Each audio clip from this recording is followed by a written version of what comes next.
Kwa msaada waliokuja kuwasilisha kwa wanawake hapa. Ni msaada mkubwa kwa sababu mbele yetu tunaona kuna majiko ya gesi ambao pia yanaunga kauli mbiu ya serikali ya nishati safi.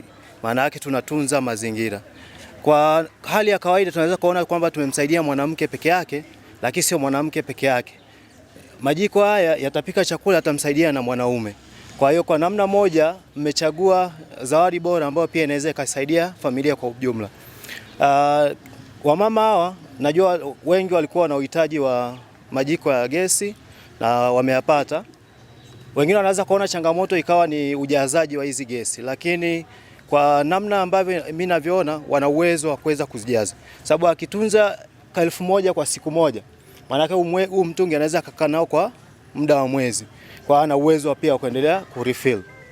Kwa hiyo niwakaribishe sana, karibuni Nyamiyaga, na next time mnapopenda kuja kutembelea tunawakaribisha tena.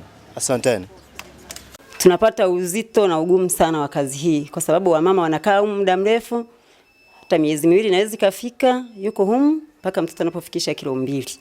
Kwa hiyo unakuta wanakuwa na njaa, wana chakula hakitoshi, familia ziko mbali. Kwa hiyo tunashukuru sana kwa ujio wenu. Ni faraja kwa sisi wote pamoja na akina mama. Kwa niaba ya akina mama wote nasema asanteni sana.